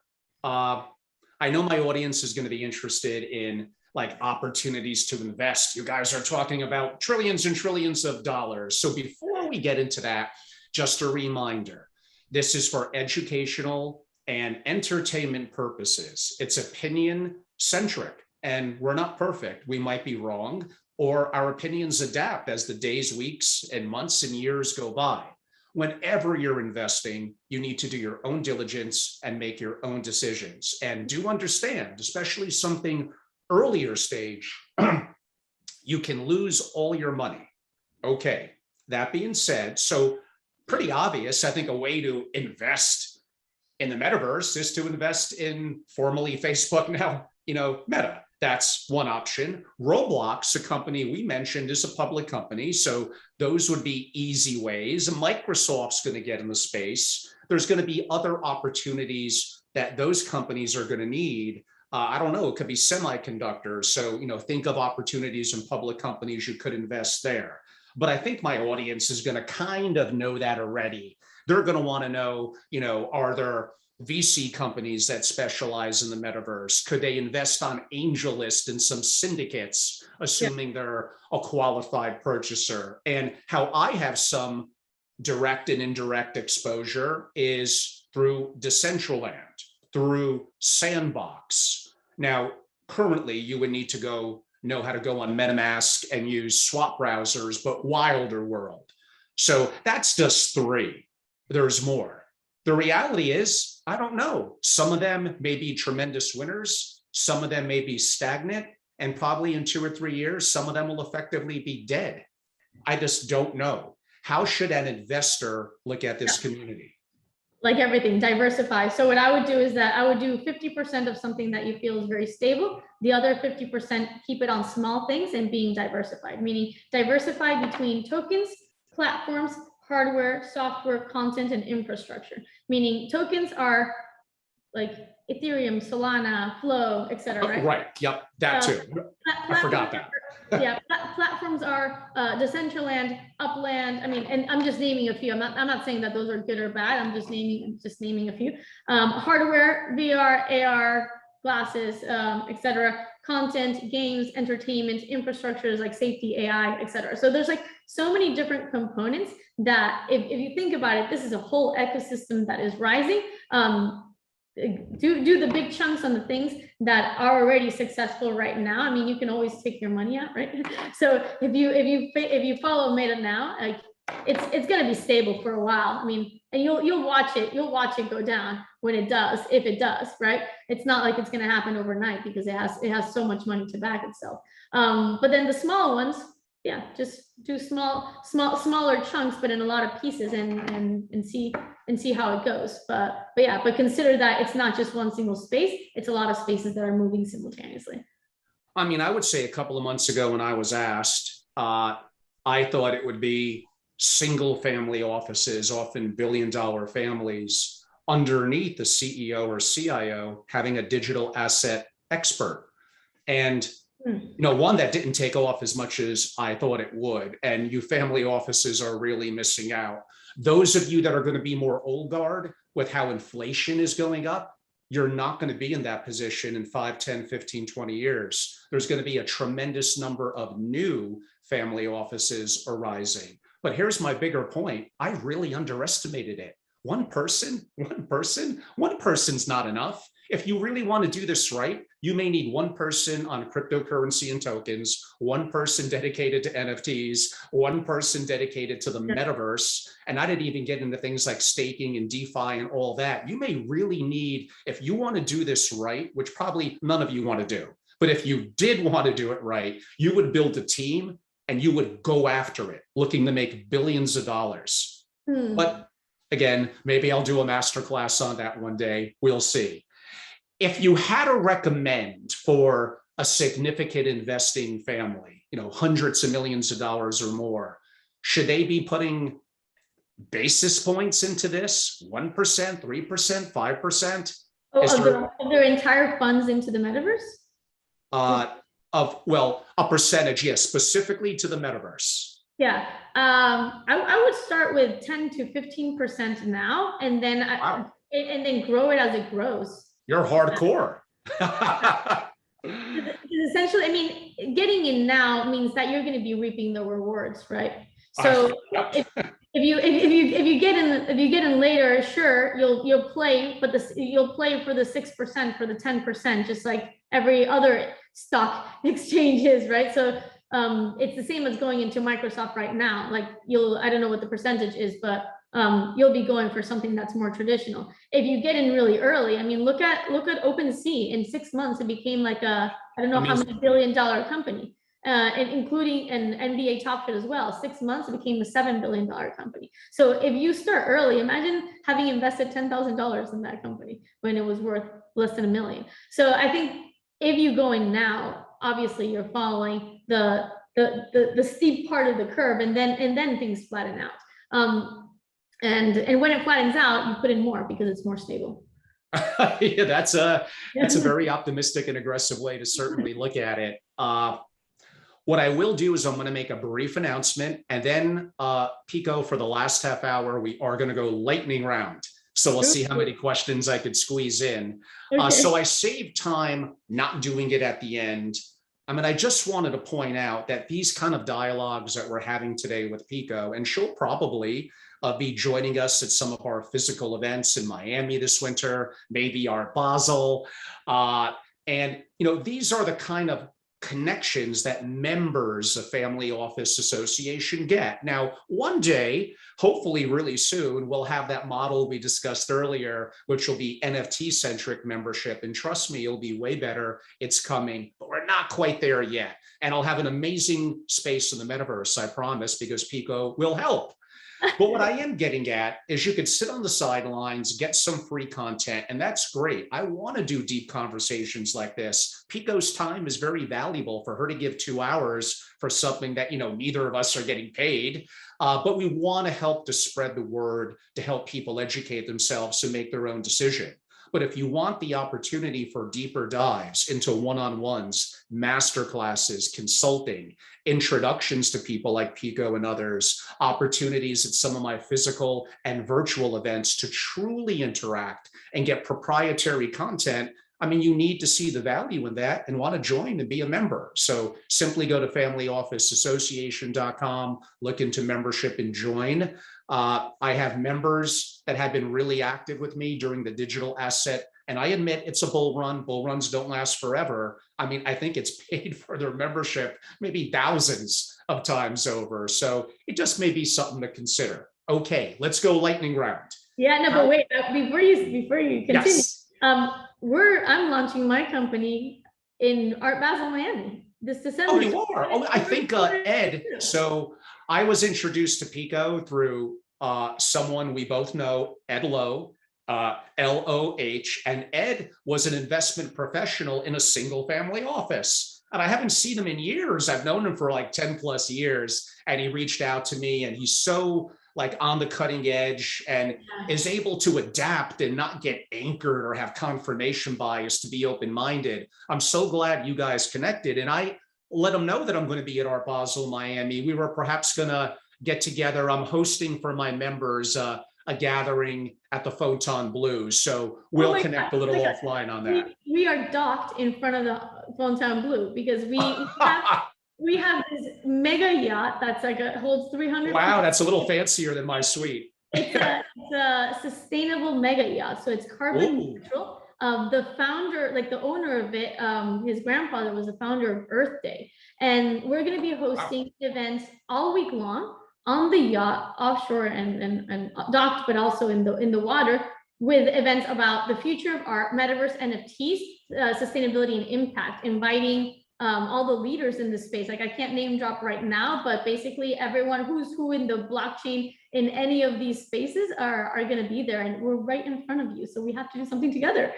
We have to. I was basically going to be in my room with a couple of single family offices, talking investments, talking digital assets, and probably having a lot of alcohol, to be honest with you. But we could transition that to the boat. That sounds like a lot of fun. We will definitely connect on that. Let's do it. How will the workplace change within the metaverse? Or how is the metaverse going to change the workplace? Yeah. I think that this is and when we think about, workplace, but again, it goes into so many different industries. But essentially, what we're seeing is that the way that people work has clearly evolved over the years, and it has to do with, again, how they communicate, what type of information they hold, how do they transfer that information, and how often it needs to happen, let's say, or how often and how does it get stored, et cetera. So right now we're essentially going into the initial states of what is a hybrid workspace, right? We're very used to just being only physical for a very long time. Then it became physical with some meetings that were online. Then all of a sudden COVID is everyone's at home, so we need to all be virtually connected with all of our files being virtually accessed. So you were having all these things, right? You have Zoom, you have Slack, you have your Drive, you have your servers where you have the information that holds from the office, your email, and you have all these different things that are holding information in different ways. So essentially what's going to happen is that everything is just going to start being accessed in one, because the metaverse could hold all of these things. It could hold your email, it could hold blah, blah, blah, right? It could hold absolutely everything that you need. And then you also add the component that you don't have to be here stuck to a screen, but whether if it's in your glasses or if it's in your VR or if it's on your computer, we're still talking about the computer, you would still be able to interact with people in a different way. So an example, there's a company called Spatial.io, which is, that Gemini invested in them, and they're a company that is doing like the new way of interaction for virtual office spaces, in the sense that it's not just about sending information, but it's how are you communicating and working together with that information. So you can have your virtual tables where people are displaying content, displaying models, 3D models, etc., and they're coming together in a virtual environment to feel like it's more like like an interactive relationship of how you create things together. So that company I think is super interesting. But yeah, so it's like going from the physical to the kind of like two-dimensional virtual to now transitioning into the three-dimensional virtual, that is gonna, again, like create like a true hybrid between the two spaces. How exactly? Well, we have to design it, right? Because we're seeing a lot of different companies take a hit at what that could look like, but there's going to be a lot of different ways of what that can be. And I have some thoughts, but yeah. Is the metaverse the next evolution of social networks? The company name is Spatial.io. Oh, yes, that was one of the questions that came in. Is the metaverse going to be the soul? Yeah. I mean, it's going to hold everything. So yes, like it's the same way as video games are becoming the next social network. The metaverse is definitely going to be the social network. But there might be metaverses within metaverses too, right? So I think that absolutely. There could be, there's going to be different ways of social networks inside of different metaverses. So Will every metaverse need a multi-chain strategy? Multi-chain strategy. What does that mean? I think a little bit of what you actually just said, that there'll be multiple metaverses within the metaverse. Yeah, I think that I mean, not all of them need to be. I mean, like again, like Epic Games could decide to be fully closed and just keep Fortnite growing and making it more social over time. So it doesn't need to be. But I think that I think that what's probably going to happen is that no system wants to be independent. They all want to be communicated in some way, the same way as you want to be able to hyperlink between websites. The same way you're going to want to be able to transition from different metaverses and be able to move your assets from one place to another. The metaverse has huge implications. What are some of the potential dangers? Oh, yeah, I mean, oh man,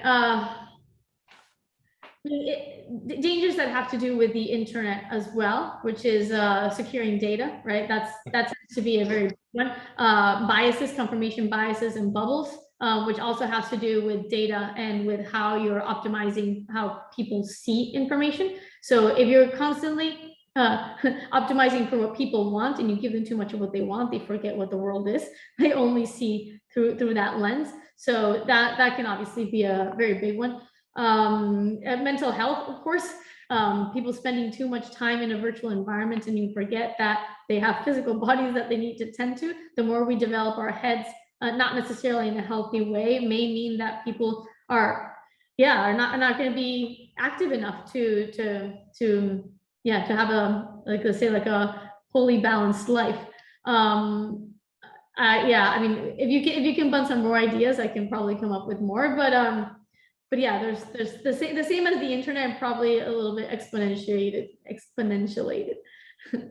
Could our avatars be hacked? Could you end up trusting and interacting with cyber criminals rather than people you know and trust? Yeah, I mean, same thing as the internet right now, right? Can your Facebook be hacked? I mean, these are all has to do with wallets. There's so many different systems that are being created, but the same way as the more the technology evolves, the more that money is being transferred, the more there has to be security systems that support it. It's going to be more difficult to hack, but then the hackers also get better. So this is something that's going to, as long as it's data and it's transferable, this is something that's going to continue to grow. But as long as it's growing at the same pace, then we will be fine. There will always be someone solving the problem. And this is probably more NFT centric, but again, it all so intertwines. Will we soon see a word we've mentioned? Maybe we should describe it for those that don't know: interoperability within games. And I'm assuming that will be done through NFTs. but that also depends if the games are interested in using blockchain, because I've heard of, I mean, I don't want to put the names, but I've heard of some games already saying that they don't want to go into the NFT space, and it's for that reason, because they want to continue with their walled gardens, therefore controlling the marketplace inside of their system. So they're still thinking of it as games. So I think that you'll see both types. You'll see games that are fully walled and that want to have control over the entire system, but then that's not going to benefit on the long run. Let's talk about in terms of being a creator, even someone like yourself, or even like me, or any of us that may built out and worked hard to build a TikTok platform, an Instagram, a YouTube, whatever it might be. And the reality is, although we may get compensated for it, we effectively have no control. Is the future going to be a portable avatar where people sign up effectively on our portable avatar blockchain? And no matter what platform we go to within that blockchain, those that we worked so hard to have as followers can't be pulled from us by centralized organizations that decide whether we say something they like or not. Yeah, so that's one of the biggest problems with centralization, right? That they own the data. So you move platform and you can't keep your followers. Versus if you have your following and you have your communities being built on the blockchain, you can enter every single platform that is open and still have it. Therefore, you have control over everything that you're creating in the space, and you have control and full ownership of everything that you're creating in the space. So I think these are probably some of the main values that need to be addressed early on to make people realize the difference between centralized and decentralized, of what are the traps that they're going to be fitting in themselves in the future, right? Because imagine, like you said, building a following of 50 million people, and then you decide, I mean, that's why people can't leave. You decide to quit Instagram, and you're like, what am I going to do with my 50 million people? Do I send them emails and then talk to them through Zoom or through Twitch? I mean, having that transition is very difficult. So I think that the moment that information is decentralized, it just gives room for flexibility and for evolving rather than being tied or trapped to a system. It perhaps sometimes has a negative connotation, but do you see influencers as eating the world? So look at, and I mentioned it before on other podcasts, Charlie D'Amelio at TikTok has way more followers than even Joe Biden had as presidential votes here in the US. Now, I'm not saying she's going to run for president. She's too young anyway, but you see them now, joining boards of VC companies and being spokespeople, and probably in time, some of them perhaps going into politics. And I don't think that's necessarily a bad thing. What's your opinion? No, I don't think it's necessarily a bad thing either, but I do want to kind of like the difference between being a leader and an influencer, right? Because those are two different things. So a leader will have a very specific thing, like let's say the president will have a very specific thing that they focus on, that they want to take to the world, or they want to give the world, versus an influencer is someone that is following a trend, that has a following, but then they become almost like the radio or the media of transferring information, right? So an influencer will be selling you or be kind of guiding you to a lot of different things that are going to be trendy or cool for you to follow, right? Versus you're not going to have a leader selling you, I don't know, like a special type of beverage or a product, right? Versus the role of the influencer is literally what the radio was in the past. So I think that it's interesting to have them on boards, because they do have insight into the trends, the movements of how whatever demographic that they target is interested in, so they can bring a lot of feedback into what their customers want. But they're not the ones that are creating the products. They're not the ones that are creating the ideas, right? So I think that everyone, I mean, unless they are, I'm not saying that all influencers are or not, but I'm just saying in general terms, yeah, it just depends on what they're bringing to the table, yeah, or what anyone is bringing to the table. Oh, of course, no, that's what it always comes down to. We're probably not there. Well, I was going to say we're not there yet. Actually, we might be. Are we at the stage where AI is so advanced that we won't even be able to tell AI-generated avatars singers, musicians from the real deal? Yeah, I think yes and no.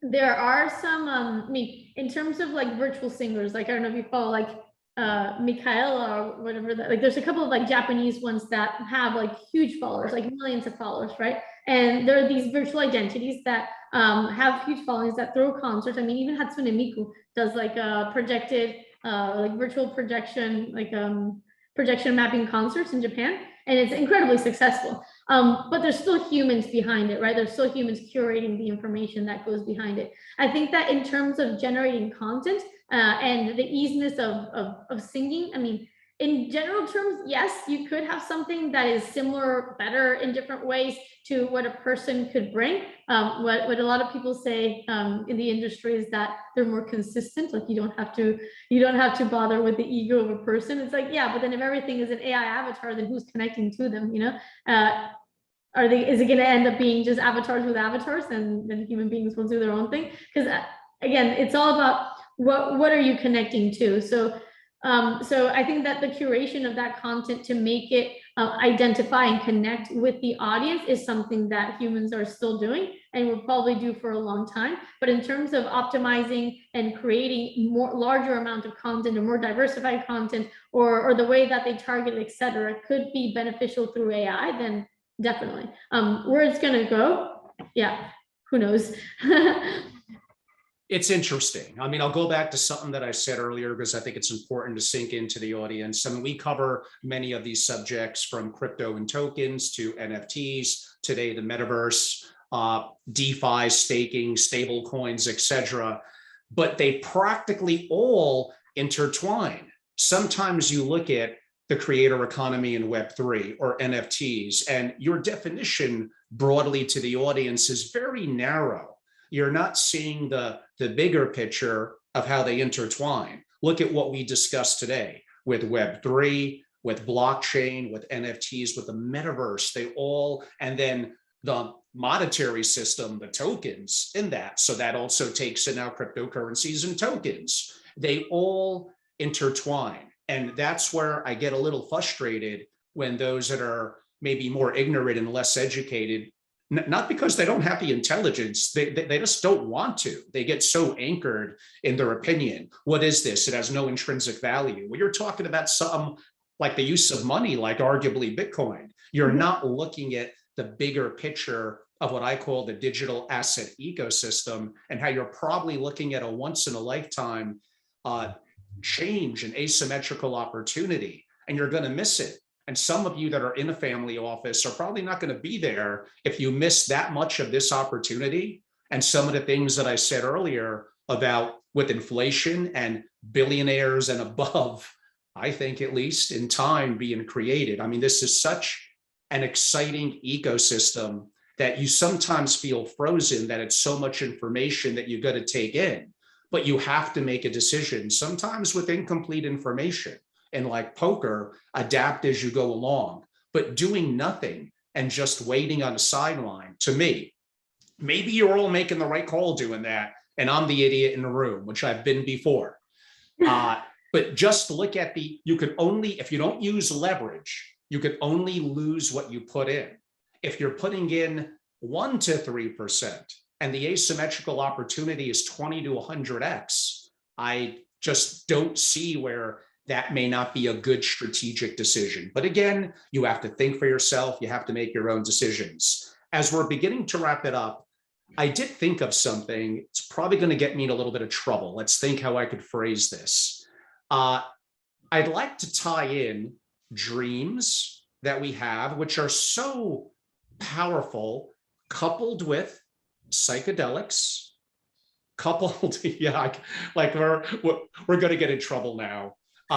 Coupled with what's happening and what you're talking about in terms of the metaverse. So I went online and I came across, I believe it's a Canadian company, Radix Motion, and I'm reading from what I read there, is a technology and innovation company focused on empowering the psychedelic ecosystem with embodied technology, including augmented reality, virtual reality, and interactive holograms. I like that. So they were acquired by a company called Red Light Holland, a public company, I believe.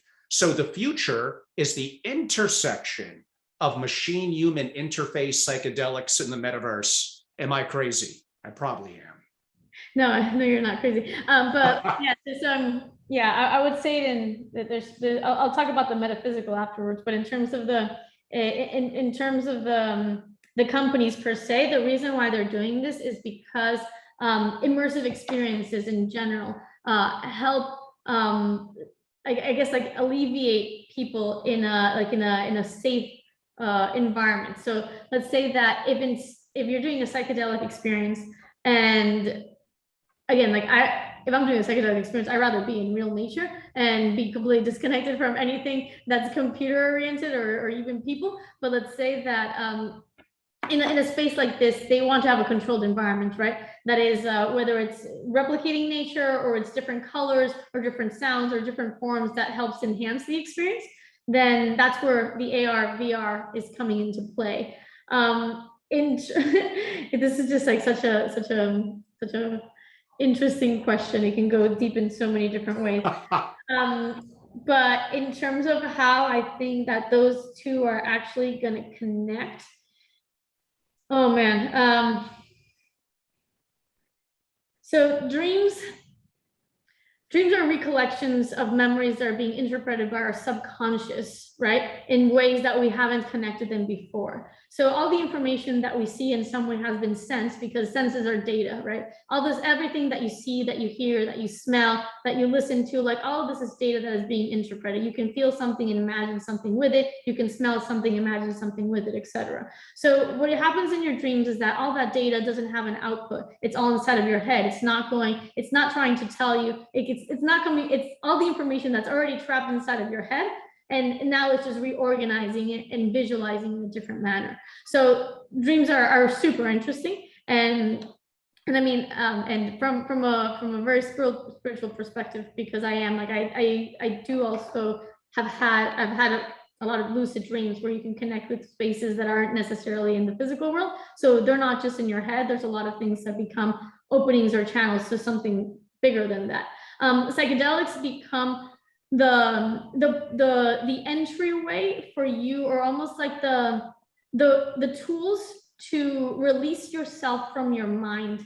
And releasing yourself from your mind and connecting more to your senses allows you to experience reality in a different way, and to disassociate yourself from the tricks and the traps that your mind and that whether it's your thoughts or society with their ideas and the structures are placing over you. So there's a lot of release that comes from psychedelics. There's a lot of interesting analogies and I guess like pathways that you can access through dreams. And the metaverse is, because it's created by us for now, it's created by people, and then essentially by AI. In a way, it's kind of similar to dreams in the sense that we have initial information that is being placed inside of that space, in initial data, but then it'll evolve, it'll organically evolve in ways that you can't even understand. And that's where it's similar to dreams, in the sense that you could understand the initial information, but the output is something that might even surprise you. If I went to a little bit too weird on that, but no, please. I encouraged it with my question. And in maybe wrapping up the final question, that we'll get to a close about how people could interact with you, or maybe two quick questions. I do hear people say, like, they don't quite get, like, real estate doesn't always have to be only in the physical world. It could be on one of the platforms that I noted before, Decentraland, Sandbox, etc. So I believe it was the rapper and influencer Snoop Dogg that has real estate in Sandbox and built out real estate. And now the property sites around him in Sandbox have increased in value. yeah. And I believe there's a company that is able to replicate real world, like whatever, New York City and London real estate, and have it look amazing in the metaverse. And you're actually buying, you're spending, real money with, internet via cryptocurrency and tokens, etc. And a lot of this has increased significantly in value. And I admit that's a little hard to wrap someone's arms around, but it's the reality of how things are going. Yeah, I mean, it's a funky thing because like virtual real estate makes no sense, but at the same time, it's a commodity that people are profiting off because it's people like to bid, people like to bet, people like to own things that will gain value in the future, even if they don't need to exist. So virtual real estate, it doesn't make sense in the sense that there is no such thing as a limitation of virtual space. Why would you have to associate value for the space itself? But it makes sense in the way that the value that those platforms are actually creating are the community. So if Decentraland already has a certain amount of users, let's say that it's 100 million users or 50 million users, and people are going to start creating content inside of those spaces, and therefore they want to own land, virtual land, so that they could host things that are viewed by all those people, then that's where the value actually comes. Like it could have been real estate or it could have been something else, but it's the fact that they have access to whatever audience, size of the audience that they're getting. So in terms of like the replicate of physical and virtual, it's like creating like a virtual flyer in a way, right? Where you're saying this is my physical space, but I can promote it in a virtual space. And the question would be like inside of that virtual space, is it just about promotion, or there actually be activities and programming in the virtual space that could be hosted simultaneously in the physical? And I think that's really interesting because a lot of companies are working on what we call digital doubles, of like literally replicating physical spaces into the virtual, so that they could do it for education, for training, for programming, for events, etc. So I think there's going to be a lot of interesting things there. But yeah, I mean, all of this is that's all content, right? So there's content is going to evolve, and maybe virtual real estate has value right now, and then it won't in the future. Maybe, I mean, content will continue to evolve. So I think the key is just keeping up with the trends of what is the content that people are interested in, and just knowing that just because one is rising and it's going down, it doesn't mean that others aren't going to rise. There's already a movement. There's already people, therefore money, that is being pushed into the system. It's just a matter of knowing what to follow at the right time. And I mean, I'd be happy to send you a list of what are the companies that I'm following as well, to see if that's interested for others. And yeah, I mean, I'm sure it is. We're going to go to your close and how people could connect with you, and we'll bring up the Art Basel in a second. Final question. You're called into a 5th grade class to explain the metaverse, and you got 1 minute. How would you make them understand it? The fact that they're already playing games may help. Yeah, no, I mean, they're going to understand it more than anyone else. Oh, for sure. Because they're already virtually native. So the only thing that you would say is imagine that all your applications and all your games are connected. That's it. That's 10 seconds. You got it. Everything that you're using now is now connected, right? I mean, this has really been amazing. I enjoyed it so much. Again, like I said earlier, I do this mainly from my own curiosity and my own interest, from living my own life and perhaps investing. It's my decision. So these interviews, I probably do more for me. I know I'm long-winded. I get a million feedback from the audience on that, but I don't want to change. I'm not a professional interviewer. I'm someone who's an investor and ask questions that are going to be natural to me, and hopefully some of you, 1 or 2, end up liking it along the way. But I'm really impressed by you. If you could talk a little bit about how people could learn more about what you're doing in your company and how they could engage.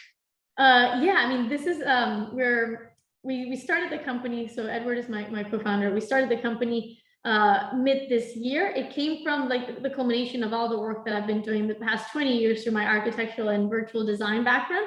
And we are going to launch with our first version of the platform, which is a 3D NFT marketplace in Art Basel, Miami. So it's focused on artists, it's focused on art as an experience, because we see that the transition between owning a virtual asset to then owning an experience, or having experience to then having a metaverse, is the way to get everyone involved instead of only the gamers. And we believe that the art space is a very valuable one, not only because I'm an artist, but because it's the unique value that they bring through their creations. Artists are the ones that create the most fascinating worlds and experiences, and we're interested in supporting them in building these worlds with us. It's not a world built by technologists, it's a world that's supported by technologists, but that is built by artists and creatives. So what we're doing with Viira, the company is Viira. We don't even have a website up yet. So it's early. We have our launch in 30 days where we're going to expose everything to the public. Let me think of what is the best way, because I can definitely send you information for the events that we're putting together, my contact information, the website information, so that you can check it in 30 days, and so that you can email it to all the people that you're connected with. And we would love to see you. If you're in Miami Art Basel, like, we're hosting events throughout the entire week. Therefore, we're going to be hosting over 1,000 people, all very curated, and both the artists, the drops, the events, the panelists, the speakers, the invitees, everything is going to be highly curated, but also broadcasted to the public. So we would love to have everyone that's interested there. Yeah, like, we're definitely going to work together on that. I'll reach out to Ed. Again, I'll be at the Fontainebleau hosting some more socially centric gatherings, a little bit on NFTs, since I've been more active in that. So we'll definitely have a chance to collaborate. I would say people that are watchers, viewers, whatever it may be, reach out to me. I'll share our invite and what we're doing. And Pico will send me some information as well. But I also recommend, because I don't know when you're going to watch or hear this, it may be very well after our Basel. By then, you may have a website. I will have a website, yes. Yeah. Viira, and Pico, the last name is Velasquez, founder and CEO of Viira. And a way that, well, I didn't reach out to you this way, but what I would highly recommend to people watching or viewing in is an opportunity to connect with you on social media, and then you can DM or just reach out to you that way. Is it your name on LinkedIn? Yeah, Pico Velasquez on LinkedIn. I can add it here on the chat. Yes, please do. Yeah. And if you could add your Twitter, then I have a comment about that. Okay, my Twitter is very nascent, but my Instagram is more evolved, but that's more art centric. Let me just add my LinkedIn. And while you're doing that, I'll comment. I did connect with you on Twitter, and I interview a lot of people, especially in the digital asset community. And I interview many people that have a truckload of followers, and they honestly provide very little value. You're someone who's nascent in your platform on Twitter, and you're crazy if you're not following Pico. I mean, don't go by the number of followers, although sometimes people with high followers are amazing. Of course, who doesn't love Michael Saylor and people like that? But it's the undiscovered so far. I mean, she's going to be a superstar. It's an opportunity to follow her early, to connect with her with DMs. So I would highly recommend reaching out on Twitter, reaching out on LinkedIn. And what would be your Twitter handle so people could, I'm probably going to impact you by having 2 additional people follow you, so I shouldn't be talking. No. But what is it anyway? It's about quality, not quantity, right? So exactly. And I believe on Twitter, I just saw it pop up. It simply is, again, your name. So yeah. I just pasted them all. I'm just pasting them all. There you go. There's the 3 ones: Instagram, Twitter, and LinkedIn. Excellent. And that's Pico, spelled Pico, everyone. Yes. Velasquez, founder and CEO at Viira. Pico, it's been a tremendous pleasure. I very much look forward to seeing you in Art Basel. Yeah. And it'll be a lot of fun. I haven't seen Ed in years, so it'll be great to catch up with him as well. And some of what I'm doing besides the social is going to be centric around things that we're talking about here in terms of the metaverse, in terms of NFTs. So obviously, as a family office centric organization, we're probably by far the most active in this aspect of the community. Although some members probably hate me for it. Trust me, just get involved. Long-term, looking 10 years out, you'll have volatility. You'll have some big downs. We're going to have winters, as they call them, bear markets, but look at it over 10 years. I would be, well, you never know for sure, but I would be pretty confident. And I think you'll end up being very, very happy. You can learn about us in membership at familyofficeassociation.com. Follow me at Family Office on YouTube, where I give away a lot of free content. And I'm also pretty active on Instagram and other platforms. Look me up by my name, Angelo Robles. You'll find it. We hope you enjoy it. And again, Pico, thank you so much for being a great guest and very generous with your time. No, thank you. Thank you so much, everyone. Thank you.